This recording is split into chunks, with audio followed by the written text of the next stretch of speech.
Böyle bir sual var. Tez-tez şeyxlərin dilindən eşidirik ki, deyirlər ki, əhsəntə, əhsəntə. Bir söz başı demək olar mı? Əsli var belə. Yəni bir şəri termindir bu.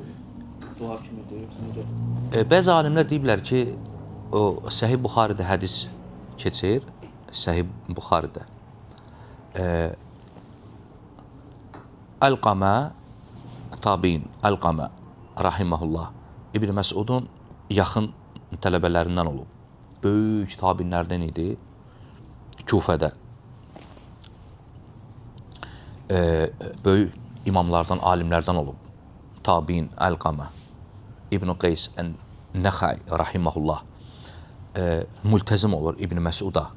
İbn Məsud dedim, yoxsa İbn Abbas? İbn Məsudun yaxın tələbələrindən olub. O deyir ki, bu Səhih Buxaridə keçir. Deyir, biz Hims şəhərində idik. Hims.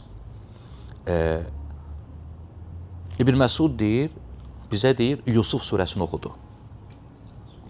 Yusuf surəsini oxudu.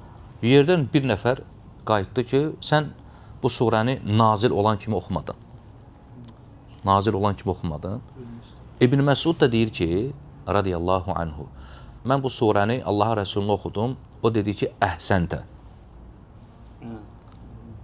Əhsəntə.